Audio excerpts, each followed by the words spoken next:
Et donc ça, on le fait grâce aux méthodes d'ACP, hein. On va chercher des liens entre les différentes variables, d'accord? C'est de voir si en fait les données ne vivent pas pour de vrai sur un sous-espace, un hyperplan de dimension beaucoup plus faible que tout. D'accord? Donc ça, c'était le principe de l'ACP. Nous, on est parti sur l'analyse des correspondances multiples. Et le cadre dans lequel on travaillait, c'était un cadre dans lequel, effectivement, on a des données qualitatives. D'accord, hein? Donc, nous, ce qu'on observe, hein, je mets ça peut-être sous forme de rappel, et puis après, tout doucement, on rebouclera avec la suite. Hein, donc là, nous, ce qu'on observe, alors toujours pareil, je le mets entre guillemets parce que on n'est pas dans de la stat inférentielle. Hein, on observe un tableau X, un tableau X, d'accord, contenant des infos sur deux variables, des infos donc sur deux variables qualitatives.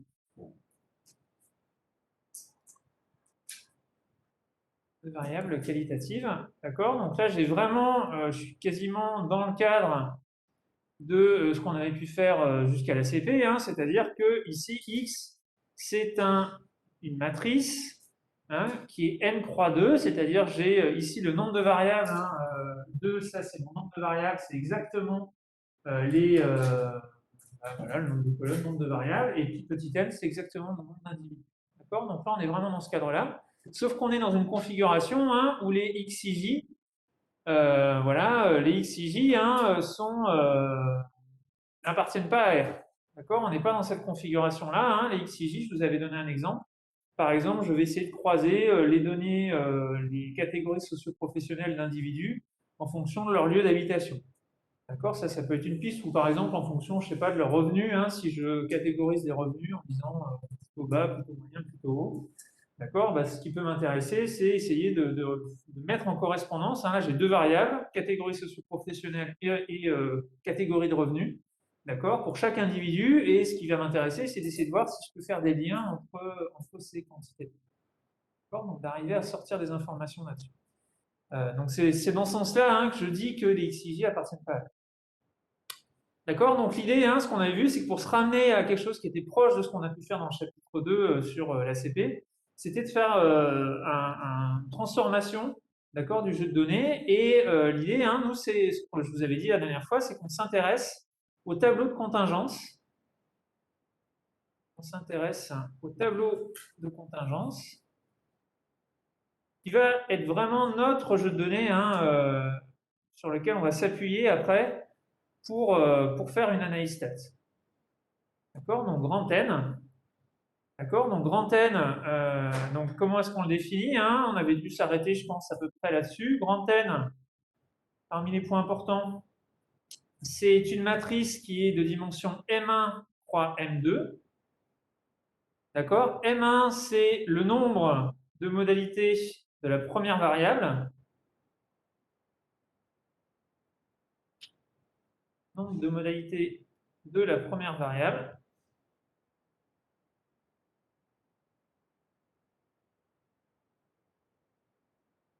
Et M2, c'est le nombre de modalités de la deuxième variable. D'accord? Donc par exemple, hein, si je reprends l'exemple là avec les catégories socio-professionnelles versus les catégories de revenus, d'accord? Je peux imaginer avoir trois catégories de revenus, bas, moyen, haut. Bon, c'est un peu simpliste, hein, mais voilà. D'accord? Donc par exemple, là, je vais avoir M2 égale 3, d'accord? Trois modalités. Et puis après, M1, ce sera le nombre de catégories socio-professionnelles que j'aurai.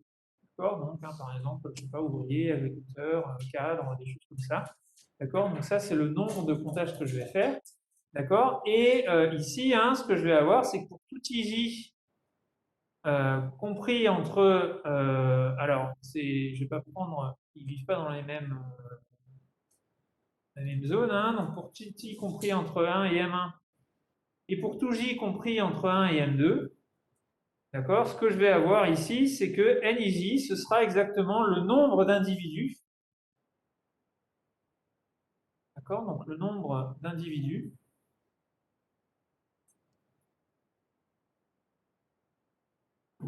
ayant la modalité I pour la première variable modalité i pour la première variable.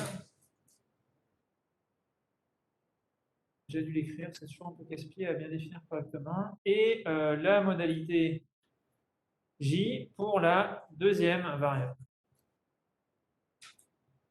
D'accord? Donc voilà, hein, ça c'est vraiment, et en fait ça, souvent,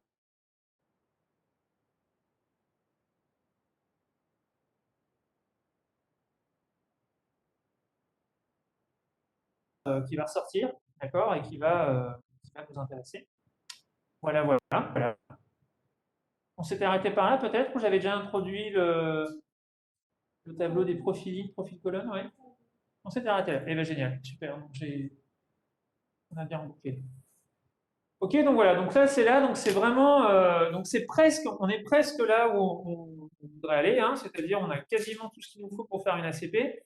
En fait, vous voyez, c'est une espèce de, ouais, d'astuce, hein, de ruse là, pour essayer de passer d'une situation où j'ai un tableau de données grand X qui contient des variables voilà, qualitatives qui sont, on ne peut rien faire dessus, il n'y a pas de relation d'ordre, on ne peut pas moyenner, on ne peut pas faire des variances. D'accord? La ruse, ça consiste en fait à transformer ce jeu de données en un jeu de données, ici avec le tableau de contingence, qui devient un jeu de données quantitatif. D'accord? Et voilà, essentiellement, on va travailler là-dessus. Alors, on va juste faire une petite renormalisation, on a besoin de quantité, d'accord, pour la suite, qui vont nous intéresser, mais on y est presque. D'accord? Hein, on a quasiment tout ce qu'il faut. Donc ça, c'est du rappel. Et à partir de maintenant, donc là, on attaque effectivement les nouveautés. Ok, donc c'est parti, c'est parti. Qu'est-ce que j'avais? Je regarde mes notes. Est-ce que j'avais pu.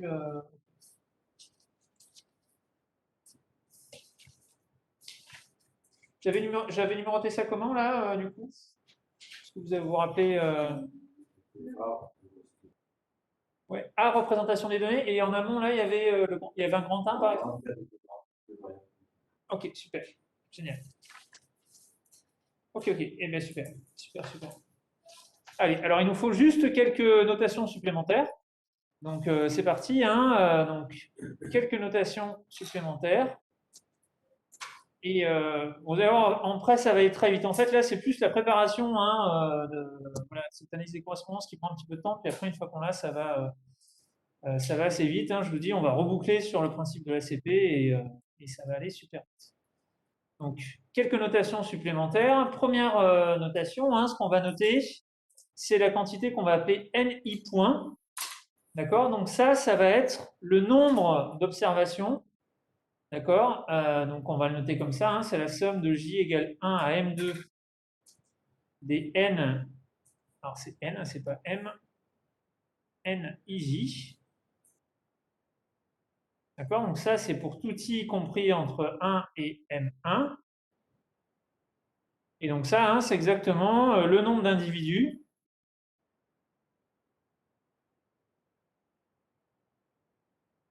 ayant la modalité I pour la première variable. Ayant donc la modalité I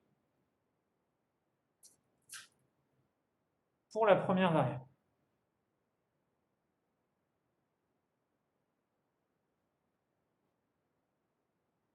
Ok, et puis je fais exactement pareil hein, avec ici n.j pour la deuxième variable. Je vais compter la somme de i égale 1 à m1 des n ij.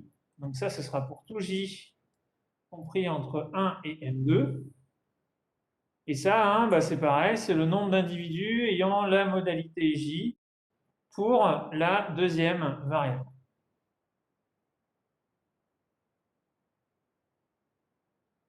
D'accord? Donc ça me donne ce truc-là. Et après, je vais avoir besoin de deux matrices. D'accord? Donc on va introduire D1, qui est la matrice qui va contenir tous ces poids d'une certaine manière, hein, toutes ces quantités, n1 point jusqu'à n m1 point. D'accord? Et puis après, là, j'ai que des zéros. D'accord? Et on introduit aussi D2 hein, sur le même modèle, qui va être n.1 jusqu'à n point m2.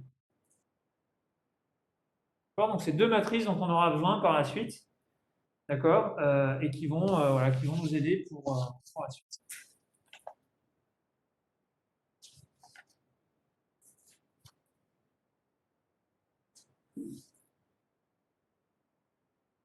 Ok, donc là on est presque bon,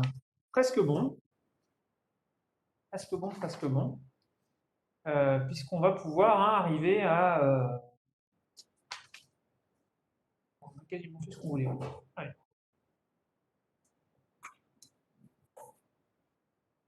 Donc l'idée hein, essentiellement, c'est qu'on va renormaliser à l'aide de ces matrices hein, le tableau grand N pour au lieu de gérer des quantités, des nombres hein, qui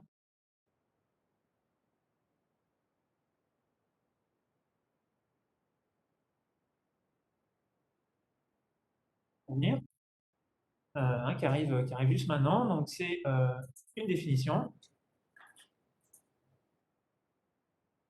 Une définition. Hein, donc le tableau ici le tableau donc des profils lignes entre guillemets, profils lignes est défini comme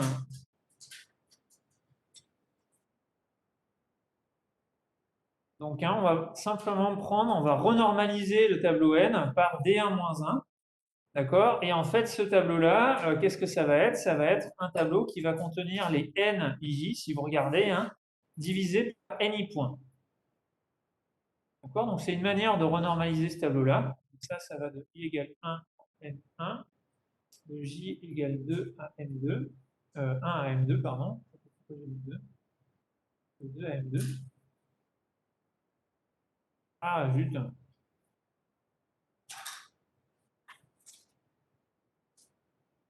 Donc, hein, essentiellement, vous voyez que c'est mon tableau grand N, et simplement, chaque ligne, d'accord, chaque ligne, je la renormalise, je regarde en fait des proportions sur chaque ligne.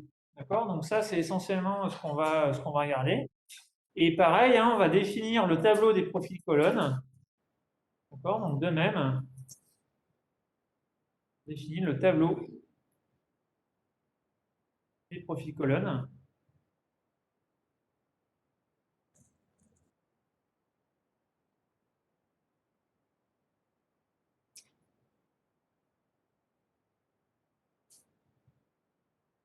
Comme, eh ben, c'est exactement la même chose. Hein. On va simplement ici regarder n d2-1. D'accord? Et donc là, si vous regardez, ça revient exactement ce machin-là à regarder donc nij sur n.j. Donc on va de i égale 1 à m1 et de j égale 1 à m2. D'accord? Donc essentiellement, en fait, hein, qu'est-ce qui se passe? Le tableau des profils lignes, je renormalise les lignes. Le tableau des profils colonnes, je renormalise par rapport aux colonnes. D'accord? Donc je vais regarder la proportion. Hein. Vous voyez ici, dans chaque entrée, là, sur chaque élément, j'ai la proportion de nij par rapport à la variable, la première variable. D'accord? Hein, et c'est ça que je vais détailler sur chacune de mes lignes. Et puis sur le tableau des profils colonnes, c'est au contraire, hein, c'est sur la renormalisation se fait vis-à-vis des colonnes. D'accord? Donc c'est voilà. Donc essentiellement, vous allez voir que ce qui va arriver, le petit spoiler là pour la suite, c'est qu'en fait, vous voyez que sur l'ACP standard, hein, les lignes c'était des individus, les colonnes c'était des variables. Donc c'était très naturel, hein, il y avait vraiment un rôle différent qui était joué par les individus et les variables. Ici, vous voyez que vu que je suis en train de regarder les modalités de la première variable sur les lignes, les modalités de la deuxième variable sur les colonnes, en fait, quelque part, je peux tout à fait passer de l'un à l'autre, d'accord? Il y a une vraie symétrie entre les deux, et c'est pour ça qu'on va jouer un peu avec les différents termes. Hein. Et en fait, d'une certaine manière, on va leur faire jouer un rôle qui sera quasiment symétrique. D'accord? Donc c'est vraiment, voilà, c'est vraiment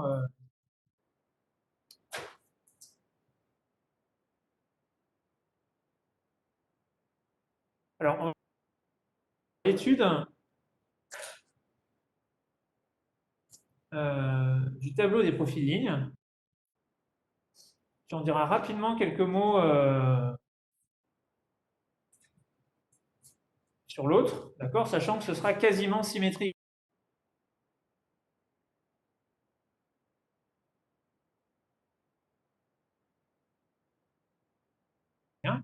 d'accord? Donc, on a ce tableau, hein, c'est ce qu'on, je vous rappelle, hein, c'est D1 moins 1 fois N, hein, c'est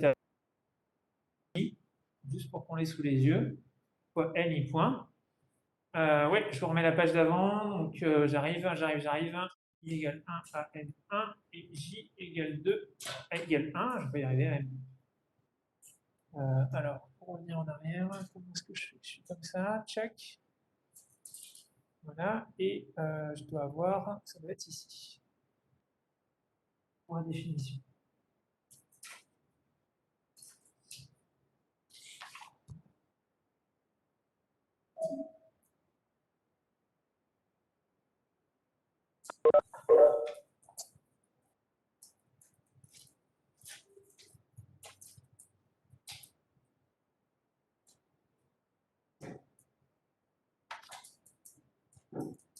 Allez, hein, donc l'idée, hein, c'est qu'on peut voir hein, ce tableau va jouer le rôle de T dans le chapitre précédent. D'accord? Donc ça, je peux l'écrire hein, explicitement. Ce tableau va jouer le rôle de T, le rôle de T, de X, hein, dans le chapitre précédent.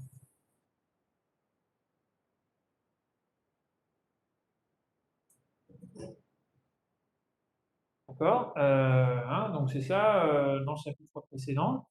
Et donc, hein, l'idée, c'est que chaque ligne peut être vue comme un individu, ce qui n'est plus le cas, hein, on est d'accord, hein, les individus sont noyés dans le nombre d'occurrences qu'on a regardé, mais chaque ligne, on peut la voir comme un individu, individu,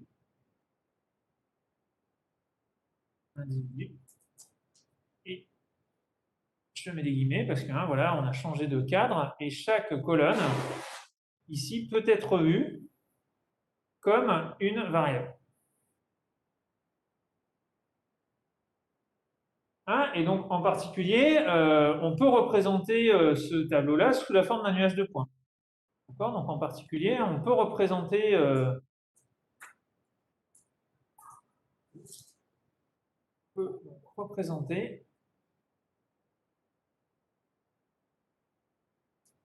D1-1 fois N sous la forme d'un nuage de points.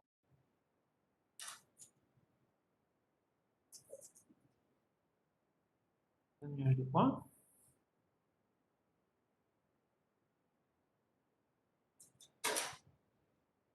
D'accord? Alors, par exemple, pareil, hein, si je prends M2 égale 2, par exemple, là, je me place dans la situation M2 est égal à 2. Donc, M2, ça joue le rôle de P. Hein.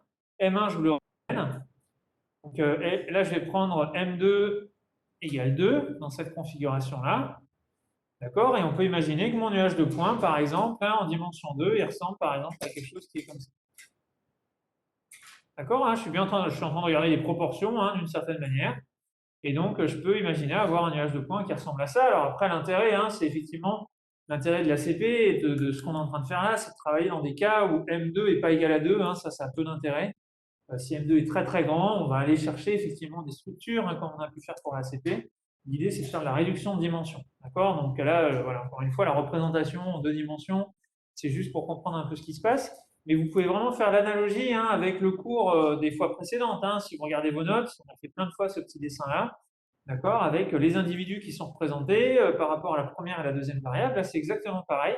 On va représenter les proportions. Il n'y a rien qui change là-dessus hein, sur ce contexte.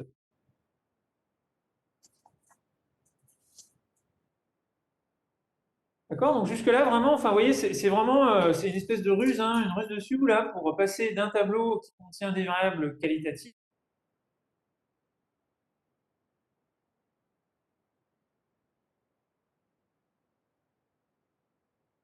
à d'autres contingences, et après, on le renormalise un petit peu, et ça va nous donner effectivement un tableau qu'on va voir comme un tableau X hein, tel qu'on l'avait initialement. Ok, et une fois qu'on a fait ça, en fait, bah là, voilà, on peut dérouler maintenant. C'est-à-dire que là, d'accord, on travaille avec le tableau des profils lignes, donc on dit ça, c'est notre tableau grand T ou grand X, hein, comme vous voulez dans le chapitre précédent. Et maintenant, la question qu'on va se donner, c'est qu'est-ce qu'on met comme métrique d'accord? Quelle distance je prends entre mes individus et quelle matrice de poids W je vais prendre, quel poids je vais mettre à chaque individu. D'accord? Une fois qu'on aura répondu à ces deux questions-là, hein, on aura M et W, et bien, on pourra calculer la matrice TWT, d'accord, hein, la matrice de covariance, chercher les valeurs propres, faire de la CP, enfin là, on va dérouler hein, tout ce qu'on a obtenu. Sauf que bon, il faut qu'on s'adapte un petit peu quand même au contexte. D'accord? Donc la question que je voulais poser, effectivement, c'est quelle matrice de poids on va prendre. D'accord? Hop, je suis resté en rouge.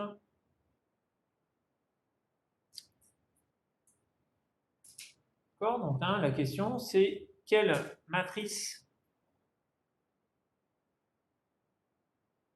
de pondération, quelle matrice de pondération W choisir?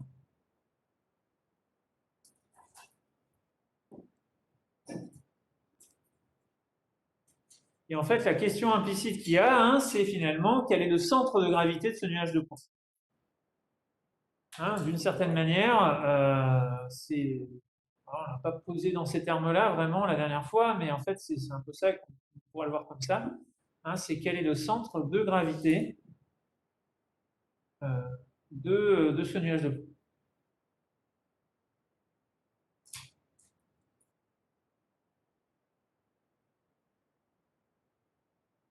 Ok, alors en fait, on a deux options ici. Hein, donc deux options au moins. Hein, après, bien entendu, on pourra faire beaucoup plus. Deux options donc, pour le choix de W.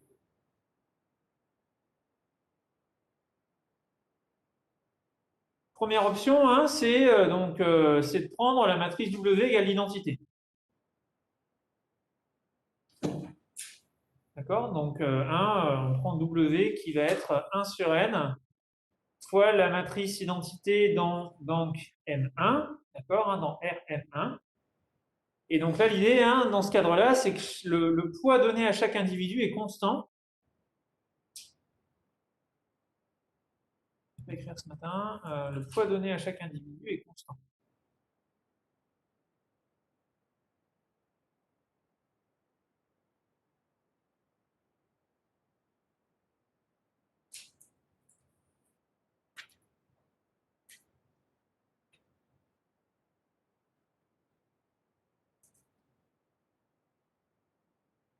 Ok, et ça, bah, l'idée, c'est que ce machin-là, c'est pas toujours pertinent en fait dans ce contexte.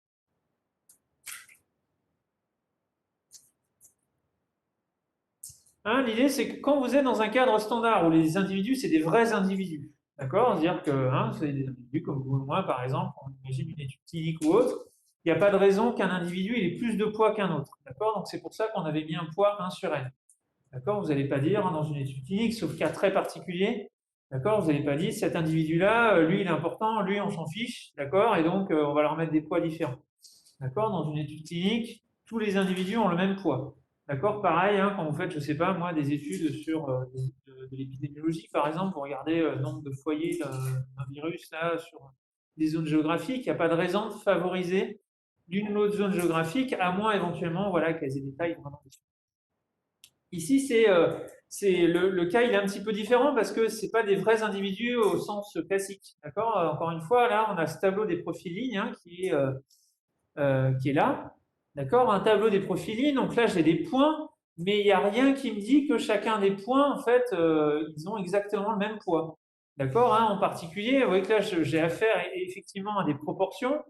Il suffit, par exemple, hein, que dans la variable J, donc ma deuxième variable, certaines catégories soient beaucoup plus représentées que d'autres, ça va complètement déséquilibrer mon analyse.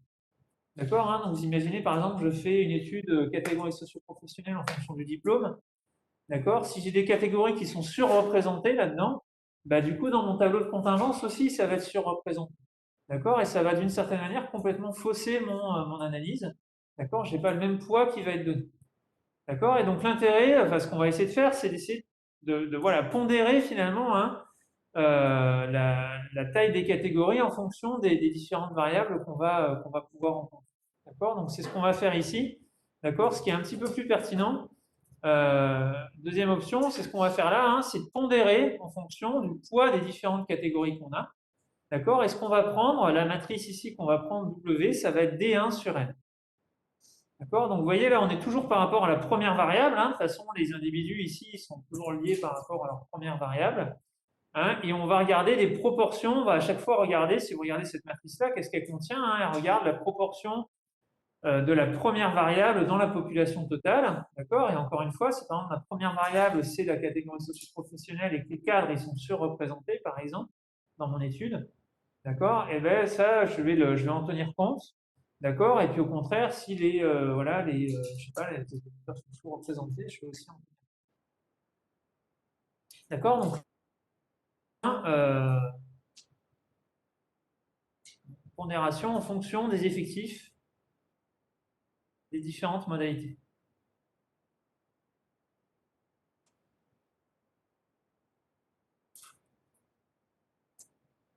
Différentes modalités. Alors ça peut sembler un peu parachuté, hein, ce truc-là. Après, on pourrait se dire, ok, mais alors, d'accord, autant l'identité, ça semble pertinent de ne pas la prendre. Pourquoi est-ce que je prendrais cette matrice de poids-là et pas une autre? D'accord? Eh ben, en fait, là, c'est pas mal conditionné par la notion d'individu moyen, en fait. D'accord? Hein, je vous ai dit, la métrique, là, qu'on va prendre, enfin, pas la métrique, la matrice de pondération, implicitement, elle nous donne une info sur la façon dont je calcule des moyennes. D'accord? Si je prends 1 sur n fois identité, ça dit je donne le même poids à tout le monde. Quand je fais la moyenne, hein, c'est la somme sur le nombre d'individus. Là, l'idée, c'est qu'on va dire non, on ne va pas exactement pondérer comme ça. D'accord? Donc, si on retient cette deuxième option, hein, qu'est-ce que devient l'individu moyen?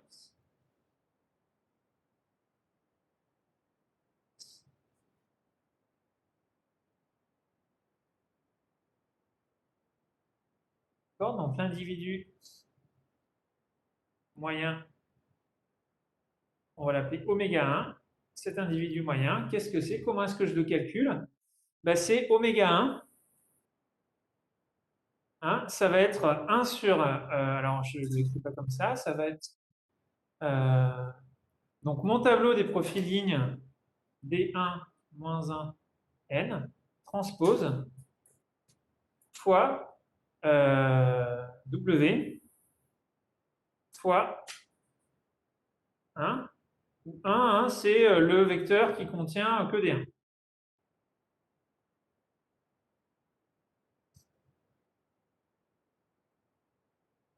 Ok, alors peut-être en exo, hein, euh, euh, dans le chapitre 2,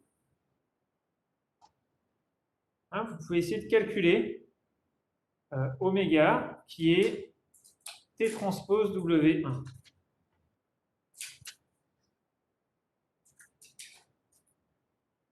D'accord? Juste pour vérifier qu'effectivement le oméga qu'on a pris dans le chapitre 2 sur la CP, il est bien défini par cette formule-là. Hein, je ne vous l'ai pas montré comme ça, mais en fait, il est bien défini comme ça.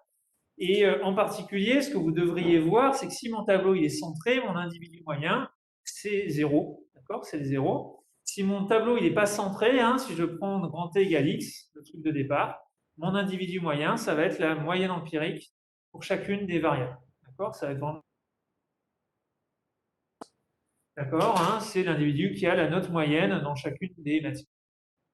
D'accord? Donc ça, essayez de le faire, hein, ce petit exo, juste pour vous convaincre que cette formule-là, hein, qu'il y a une vraie analogie entre ce qu'on a fait avant et ce qu'on est en train de faire ici, et que vraiment le choix de W, il conditionne complètement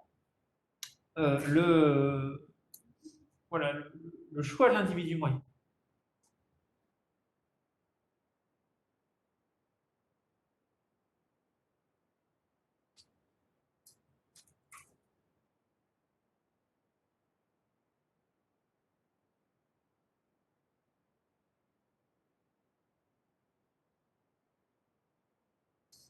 Donc on peut le calculer, cet individu moyen, hein, si c'est bon pour vous. Alors c'est parti, hein, feu, oméga 1, qu'est-ce que c'est? Donc 1, je le réécris, c'est 1 sur n, je le réécris sous cette forme-là, fois donc mon tableau des profils ligne transpose fois D1 fois le vecteur 1 ici. D'accord? Donc mon tableau des profils lignes, qu'est-ce que c'est en fait? Si je l'écris comme ça, est-ce que je l'ai quelque part, hein? Je l'ai défini ici. Donc, c'est les NIJ sur NI points. Donc, quand je vais transposer, hein, je ne dis pas de bêtises, donc ça va être des NIJ. Donc, je vais avoir les. Alors, c'est là qu'il faut être vigilant, hein. Donc là, de toute façon, j'ai N11 sur N1 point. D'accord? Et donc, normalement, là, quand je calcule, je reviens là, hein, donc j'ai des NIJ sur NI point. Quand je descends, donc j'ai toujours N1 point. Et donc, là, ça va être NI1, si je ne dis pas de bêtises. Donc là, je vais avoir N, M1 1 sur N1 point.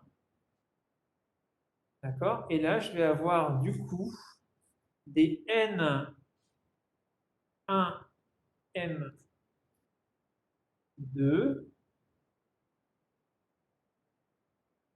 sur, et je vous ai peut-être dit des bêtises, donc là j'avais I égale 1, là donc ça avance à aller sur, là j'ai N M2 points, d'accord? Et donc là j'ai N M1 M2 sur N M2 points. À vérifier, hein, là je vous le fais ça en live, je n'en suis pas sûr à 100%. Et après, je prends mon tableau D1 qu'on vient d'introduire. D1, qu'est-ce qu'on a dit que c'était? Je le retrouve. Désolé, hein, je passe de là. Donc D1, c'est N1 point, NM1 point. Donc je fais ça. N1 point fois NM1 point. Là, j'ai des zéros. Et après, j'ai un vecteur ici qui contient que des. Donc ça, c'est exactement ce machin-là. Si je fais le calcul, allons-y, hein. Donc là, quand je vais faire ça, donc je vais avoir ok, hein, donc ça va simplifier. Vous voyez que là, la première bon, après, en fait, j'aurais pu faire le calcul de manière beaucoup plus simple. En fait, là, j'ai ce machin-là, c'est n transpose. Donc, en fait, je récupère exactement n transpose ici. Ouais, je suis désolé, je vous ai embarqué sur des trucs. J'aurais pu faire ça beaucoup plus simple. Hein, donc là, j'ai n1, m2, n m1, m2. Voilà le vecteur qui contient que des 1. OK. D'accord? En fait, là, vous voyez que je récupère exactement ce machin-là, c'est ni plus ni moins que n transpose, mais j'aurais pu le voir directement, hein. J'aurais pu directement voir que là, la transposition de D1-1n, c'est n transpose D1-1 transpose. D1-1, c'est une matrice diagonale, donc c'est D1-1 qui se simplifie avec D1. Il me reste n transpose fois ce vecteur 1. D'accord? Et là, quand je fais le calcul ici, vous voyez, qu'est-ce que je vais récupérer? Je vais récupérer exactement n.1 sur n. Hein, d'accord? Je vais faire la somme sur i des n i1. D'accord? Donc ça, c'est exactement n.1. Et là, j'ai n point m2 sur n. D'accord? Et ça, on le définit comme étant, donc c'est une définition, hein, c'est ce qu'on va appeler p.1. P, donc c'est exactement des proportions. D'accord? Et vous voyez que ça, c'est exactement la proportion de la première modalité de la deuxième variable dans la population, etc. Donc, on récupère exactement ce vecteur de proportion.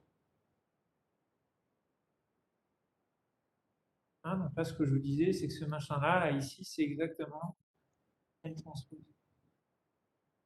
Hein, j'aurais pu aller beaucoup plus vite en passant de là à là, en remarquant hein, que bah, là, j'avais D1 moins 1 n transpose fois D1. Ça, c'est directement n transpose fois D1 moins 1 fois D1. Et là, du coup, j'avais n transpose. J'aurais pu m'épargner là de refaire tout ça. Bon, voilà.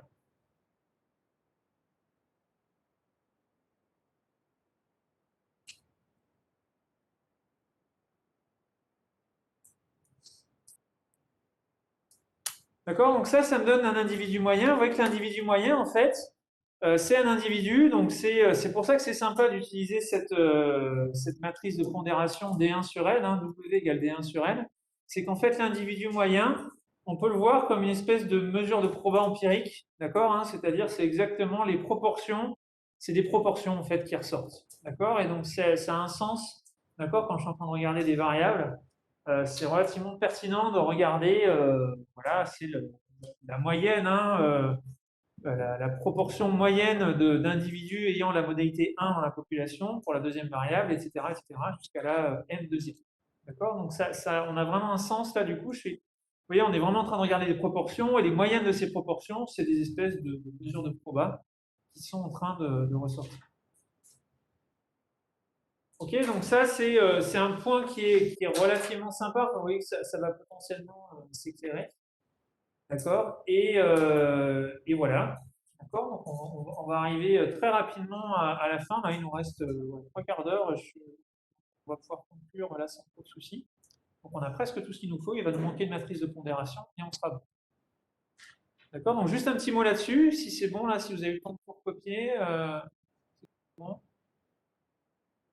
Donc un petit mot là-dessus. Hein, je le réécris. Donc oméga 1, hein, c'est, pour l'avoir,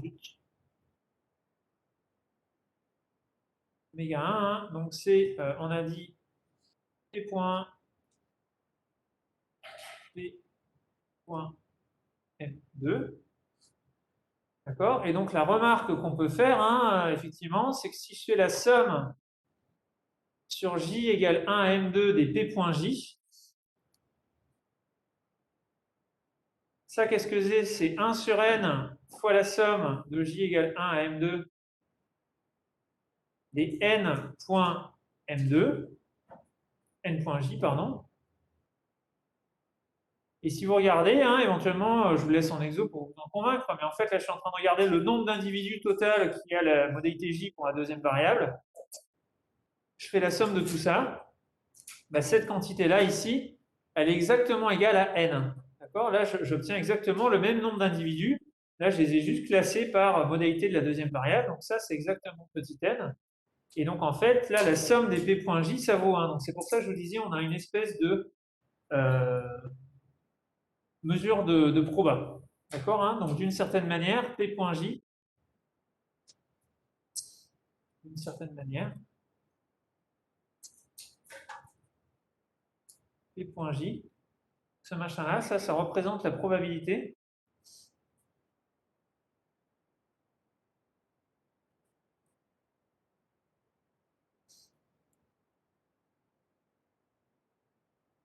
d'obtenir la modalité J de la deuxième variable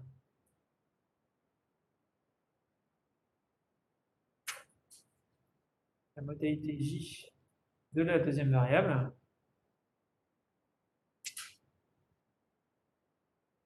dans le cas d'un tirage au sort uniforme. Dans le cas d'un tirage au sort uniforme.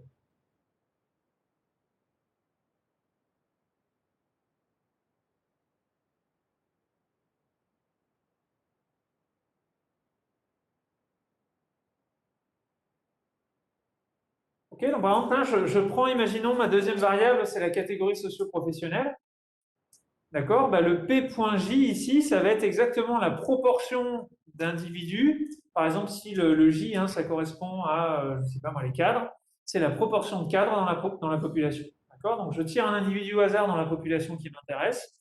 D'accord? Et là, le P.J, c'est une espèce d'approximation, la proba de tirer un cadre dans cette population-là.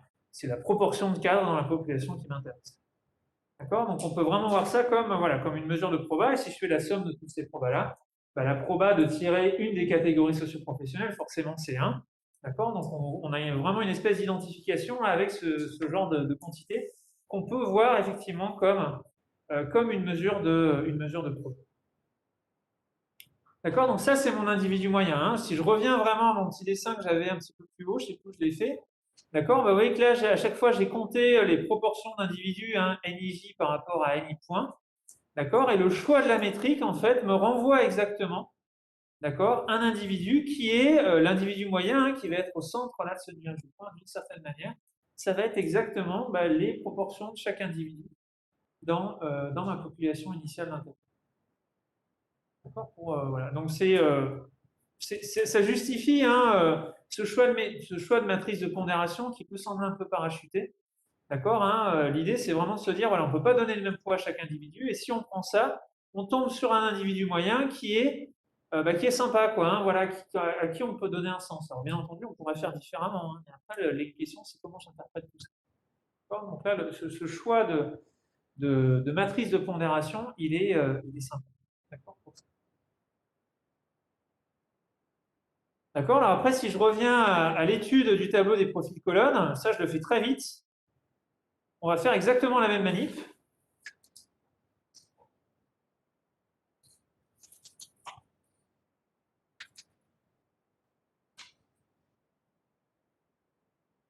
Ok, on va faire la même manip. Hein, donc on regarde n, d'accord. Donc on regarde, c'est ça, je l'écris comme ça. Hein, on regarde.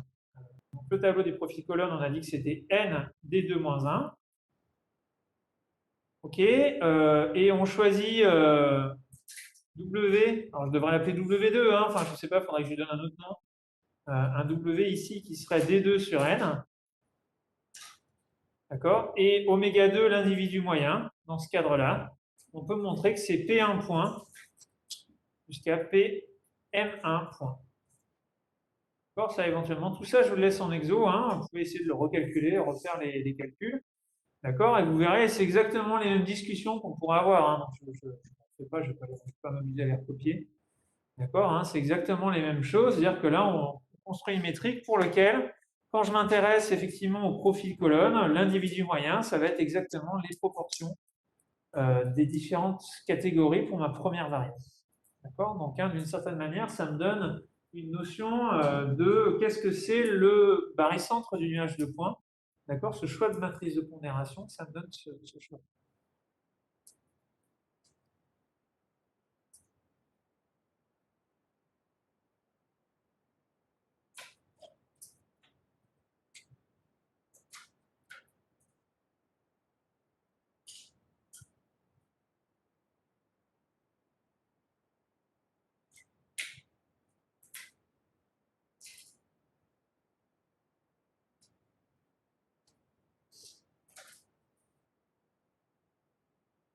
Juste une petite remarque, du coup, hein, là sur ces trucs-là, vous voyez que là, on est en train de regarder effectivement ces individus-là.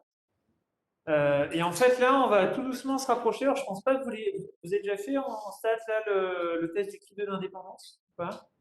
Ça vous dit rien, ouais. Et ben, du coup, alors il y a une analogie très forte, mais là, vous ne savez pas encore. Bah, du coup, vous penserez à moi quand vous le ferez. D'accord? Puisque effectivement, là, il y a une analogie très très forte avec ce truc. Alors ça, je le mets peut-être sous forme de remarque.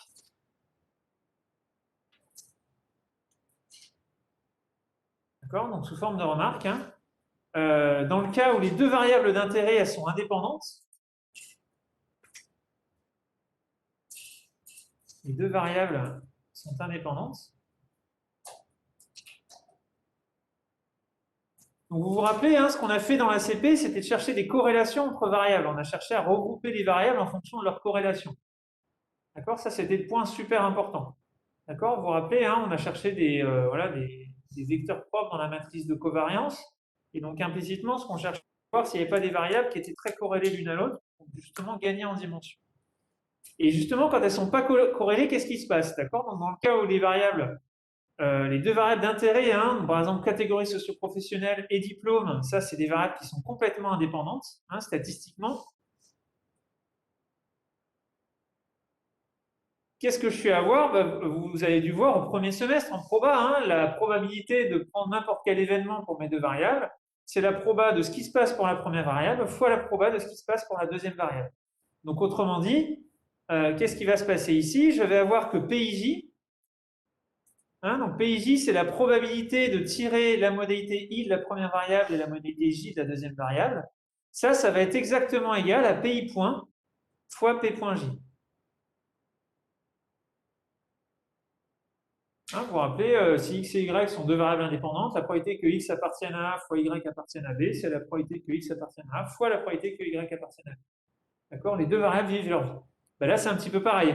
D'accord? La probabilité hein, ici, donc hein, ça c'est la proba de tirer la modalité i pour la première variable. C'est toujours pénible d'écrire ça, modalité i pour la variable 1. Et puis la modalité j pour la variable 2. D'accord? Ben ça, c'est exactement pi point qui a la probabilité de tirer la modalité i pour la première variable, fois p point j, la probabilité de tirer la modalité j pour la deuxième variable. D'accord? Je peux séparer ce qui se passe. D'accord? Chaque variable vit sa vie. Donc, par exemple, là, ce sera la situation où le revenu que vous avez hein, est indépendant du diplôme que vous avez ou de votre catégorie. Alors, votre catégorie socio-professionnelle est indépendante de votre diplôme. Ce n'est pas forcément le cas, hein, on peut imaginer. D'accord? Donc, a priori, il y a une dépendance, mais si c'était le cas, bah, le fait, hein, voilà, vous auriez une vraie indépendance. Et ça, vous voyez, qu'est-ce qui va se passer? Si je réécris ça en fonction des quantités qu'on a manipulées, là, j'aurais nij sur n qui serait égal à ni point sur n fois nj point sur n. Et ça reviendrait exactement à dire que nij, c'est égal à ni point fois n point j. Et là, il y a un point j là-haut.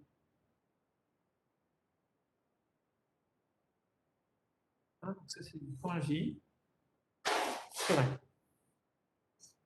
Je peux le réécrire sous cette forme-là. Et ça, je peux l'écrire de plein de manières. Hein. Je peux dire, par exemple, après que nij sur ni point, c'est égal à nj point, n.j sur n. Et donc ça impliquerait, par exemple, que d1 moins 1 fois n, mon tableau des profils lignes, ce serait uniquement des trucs du type nj sur n fois voilà, i égale 1 à n1, j égale 1 à n2, et là, c'est du point j.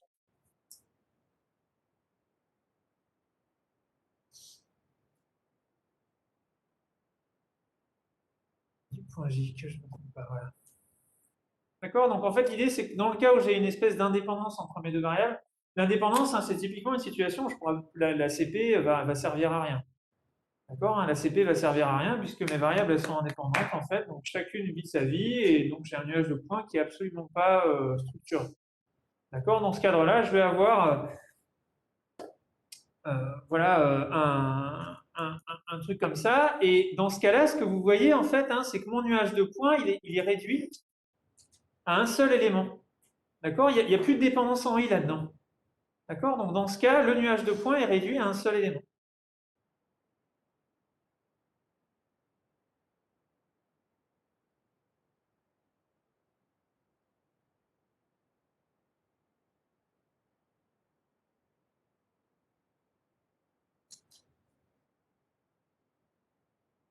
D'accord? Je mets des points d'exclamation parce que c'est super fou.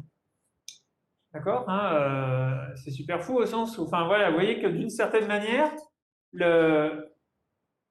vous vous rappelez hein, quand j'avais le cadre standard d'ACP, le nuage de points me donnait une indication sur l'étalement général de mon nuage de points. Plus le nuage de points était ramassé, plus j'avais une petite inertie. Plus un nuage de points était étalé, plus j'avais de l'inertie. Et ce que je vous ai dit, c'est que plus j'ai de l'inertie, plus j'ai de l'information. Parce que hein, ça veut dire que j'ai de quoi discriminer mes individus entre eux. D'accord? Ben là, c'est un petit peu pareil. Je suis en train de regarder les proportions hein, par rapport à la première variable, par rapport à la deuxième variable. Et en fait, ce que je suis en train de vous dire là, c'est que dans le cas où j'ai une indépendance parfaite entre mes deux variables, c'est-à-dire je ne vais rien pouvoir faire d'un point de vue statistique, hein, première variable vit sa vie, la deuxième vit sa vie, et bien dans ce cas-là, j'ai une inertie qui est nulle en fait. D'accord? J'ai une inertie qui est nulle. Tout mon nuage de points, vous voyez, ça ne dépend plus de i. D'accord? Ça ne dépend plus du tout de i, c'est-à-dire que mon nuage de points, il est réduit à un seul élément. D'accord? Ça veut dire que là, hein, sur mon petit dessin que j'ai fait quelques tableaux plus haut, je le retrouve ici. En fait, là, mon individu moyen, c'est en fait euh, mon nuage de points. Enfin, tous mes points sont l'individu moyen. D'accord? Et donc, quand j'ai une indépendance parfaite entre mes variables, comme la CP classique, eh ben, j'ai une inertie qui va être nulle. D'accord? Même si on n'a pas encore construit l'inertie, puisqu'on n'a pas encore de métrique. D'accord? Mais c'est un cas un peu extrême. Là, quelle que soit la métrique, de toute façon, elle sera nulle. D'accord? Mon inertie. Donc là, je ne peux rien dire s'il y a indépendance. Au contraire, s'il y a dépendance entre mes variables, ce qu'on cherchait dans la CP justement, et bien là, j'ai mon nuage de points qui va ne plus être un seul individu qui va avoir tendance à s'écarter. D'accord? Et là, on va avoir de l'information, puisqu'on va pouvoir dire, OK, il y a des dépendances entre les différentes modalités. D'accord? Et si je suis plutôt sur telle modalité, je suis plutôt sur telle ou telle autre modalité pour l'autre variable. D'accord? Donc, il y a une espèce de corrélation qui va se mettre en place.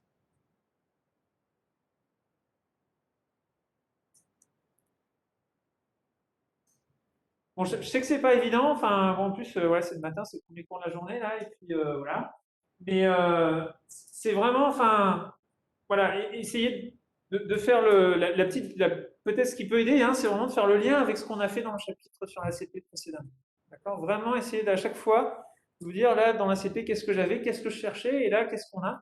D'accord? Et vous voyez que finalement, la mesure, le fait que j'ai beaucoup de distance entre les individus et potentiellement que mon nuage de points soit structuré, ça veut dire qu'il y a de la dépendance entre mes variables. D'accord? Et au contraire, s'il y a de l'indépendance entre mes variables, bah, j'ai un nuage de points qui est ramassé sur lui-même et il ne se passe rien. Donc j'aurai une inertie très faible et je n'aurai pas d'information et c'est fichu là. D'accord? Donc hein, ce qu'on peut dire à l'oral du coup, hein, c'est que d'une certaine manière, plus j'ai d'inertie, d'accord? Donc si j'ai une inertie nulle, là, enfin quelle que soit la métrique, là dans ce cas-là, j'aurai une inertie nulle, mais plus j'aurai une inertie importante, plus ça voudra dire potentiellement qu'on a une dépendance entre les deux variables d'intérêt. D'accord? Donc ça, on va peut-être essayer de le formaliser. Donc là, on a quasi fini, hein, à 9h04. Il me reste un petit quart d'heure pour introduire la métrique. Et une fois que j'ai la métrique, on est bon. D'accord? On aura quasiment fini. Et après, je vous montrerai sur des données là rapidement ce que ça donne. Ce titre. D'accord? Donc ça, c'est notre petit b. Donc il n'y aura pas de grand 2 hein, au final. Je pense que je préfère vous faire du clustering. Là, ce sera peut-être un peu plus sympa la prochaine fois. On va en rester là. Et donc là, ce qu'on va regarder effectivement, c'est l'inertie. Et ce qu'on va appeler la métrique du qui 2.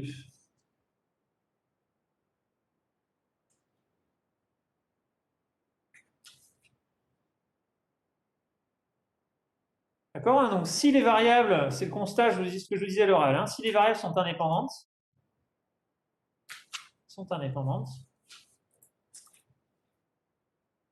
d'accord? Le nuage de points, quelle que soit la façon dont je regarde, hein, là j'ai regardé le profil ligne, mais je peux regarder le nuage de points des profils colonnes. Il réduit à un seul élément.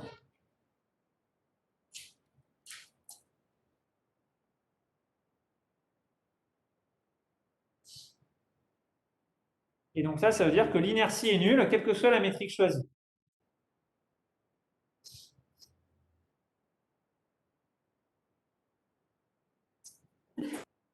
Quelle que soit la métrique choisie.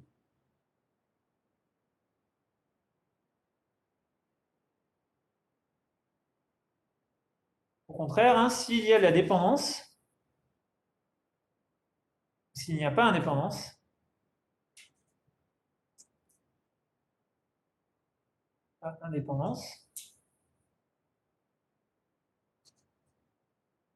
l'inertie va nous donner de l'information. Hein, l'inertie mesure la quantité d'information, on nous donne de l'information sur le lien entre les variables.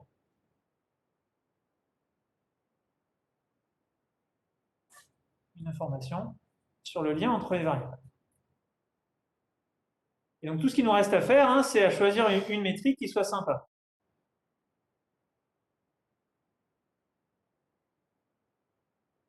Hein, donc reste à choisir une métrique sympa.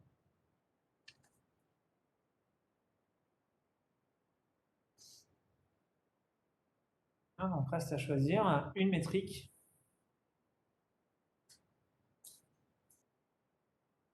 je ne sais pas comment on pourra dire, sympa, expressive. D'accord? Hein, expressive, ça veut dire qu'il va aller dans le sens de ce qu'on veut faire. Hein, c'est vous mettez des guillemets parce que c'est pas encore fait.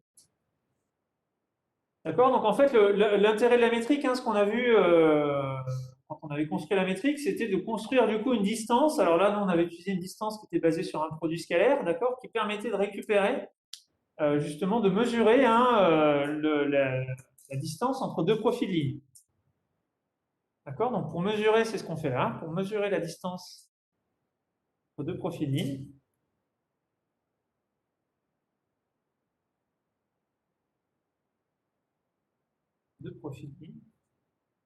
entre deux individus,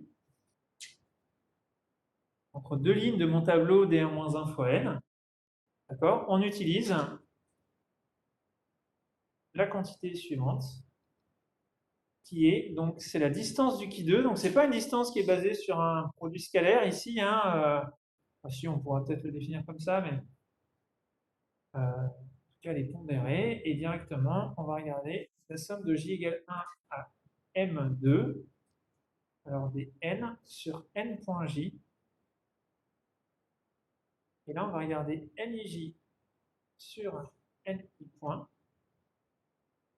moins ni''j sur ni' point.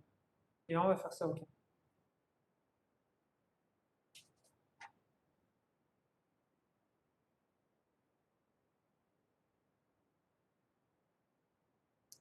Alors, pareil, hein, justement, vous ne l'avez pas vu, donc c'est presque dommage. Là, je ne vais pas passer dans des grandes explications si vous ne l'avez pas vu. Mais vous verrez que, et on va faire le calcul juste derrière, là, pour calculer l'inertie, qu'en fait, là, on va retomber sur des quantités qui interviennent pas mal, justement, quand on est en train de regarder des questions de distance entre individus.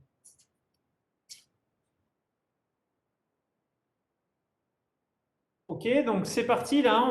Maintenant, ce qu'on va faire, c'est on va prendre cette distance. Donc, je vous demande juste de voir. Alors, à nouveau, hein, c'est aller un peu parachuté parce que derrière, on a des idées particulières.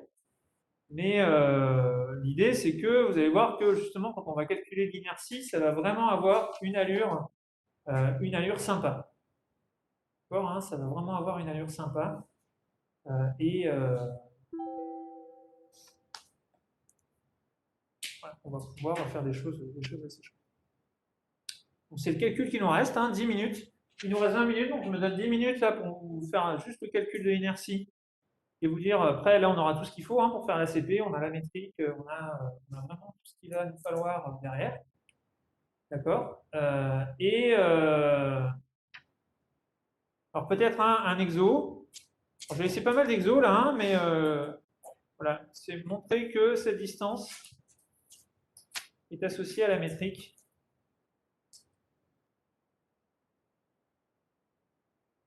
À la métrique qui est grand M, qui est n des 2 moins 1.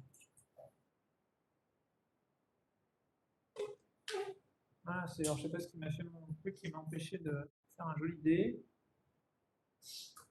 D2 moins 1. Ouais. D'accord, en fait, vous voyez que voilà, c'est une manière de pondérer. En fait, c'est une norme 2 et je pondère simplement chacun des éléments là par n sur n.j. Donc, en fait, c'est vraiment. On pourrait, hein, j'aurais pu vous dire, on commence à choisir la grande n. En fait, la distance qui sort, c'est exactement ce que.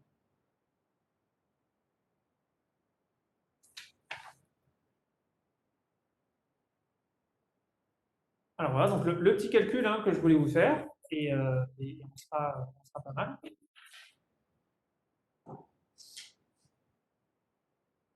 Donc, on est maintenant en mesure de calculer l'inertie.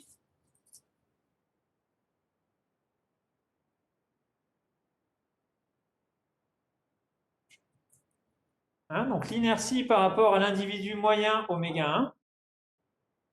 Qu'est-ce que c'est hein? Là, c'est vraiment la formule qu'on a vue dans le chapitre précédent. Donc, je fais la somme sur chacun des individus. Hein. Les individus, c'est mes profils de ligne. Donc, c'est M1.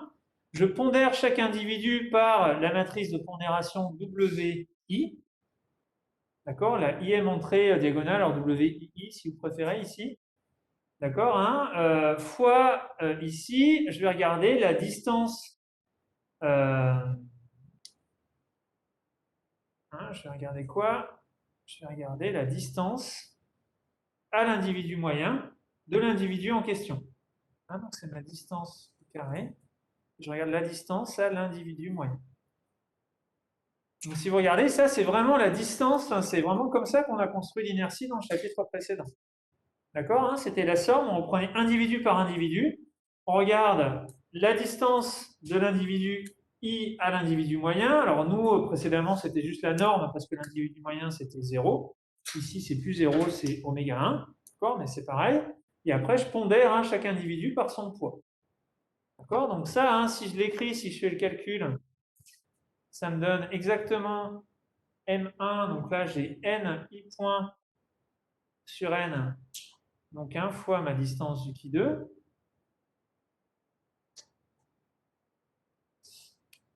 Et puis maintenant, bah, je calcule, hein, je remplace la distance du qui 2 par ce qu'on vient de définir. Donc c'est la somme de I égale 1 à M1 des N I point sur N fois, donc, je m'emballe un peu là. Donc j'ai une somme, hein, ici, J égale 1 à M2 dans mon qui 2. Donc j'ai les N I point sur N fois N sur N point J. Hein, ça c'est ce qu'il y avait dans mon qui 2. Fois NIJ sur N I point. Et qu'est-ce que c'est mon individu moyen? On a dit c'était l'individu avec les N point J sur N carré. D'accord? Donc vous voyez que là j'ai des simplifications qui vont se mettre en place. D'accord? Et maintenant qu'est-ce qui se passe? Je vais faire sortir. Donc là c'est un peu. Voilà, il faut savoir un peu où on va hein, pour sortir ce truc-là, parce qu'on va faire sortir des quantités qui ont vraiment un sens d'un point de vue statistique. Là, je fais sortir donc un n i point au carré. Donc, je vais avoir n i point fois n point j fois nij moins n i point n point j sur n au carré.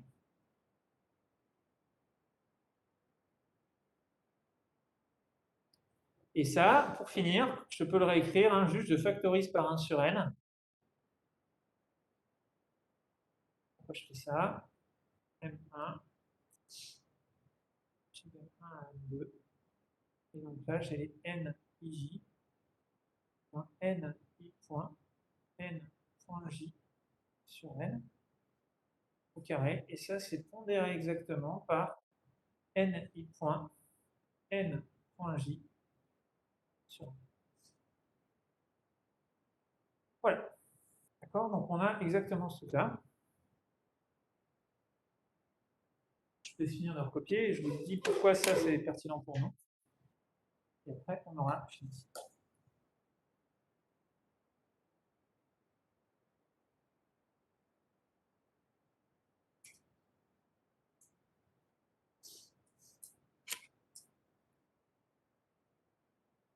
Alors, pourquoi est-ce que c'est pertinent pour nous hein juste éventuellement, voilà, vous pouvez recopier derrière. Là, c'est la partie un petit peu importante.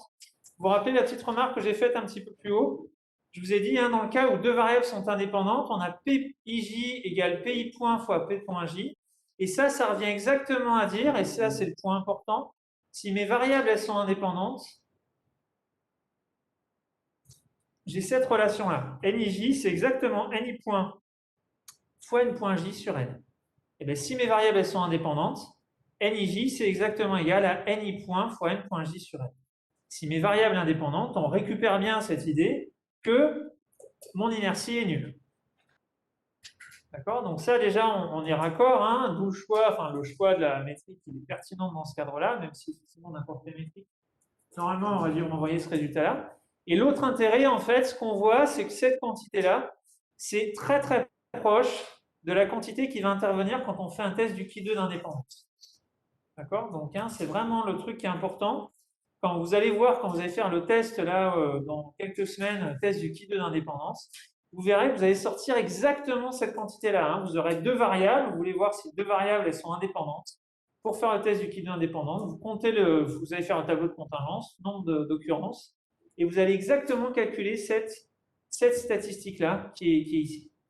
D'accord? Donc en fait, là, le choix de la métrique, on est en train de reboucler avec des choses que vous n'avez pas encore vues, mais qui sont liées au test du qui2 d'indépendance, qui permettent de tester l'indépendance de deux variables. D'accord? Et du coup, c'est super pertinent dans ce cadre-là d'avoir une inertie qui est liée effectivement à ce test. D'accord? Donc ça, c'est deux remarques que je fais maintenant. D'accord? Et après, on a fini, hein, juste pour l'ACP, on pourra se lancer.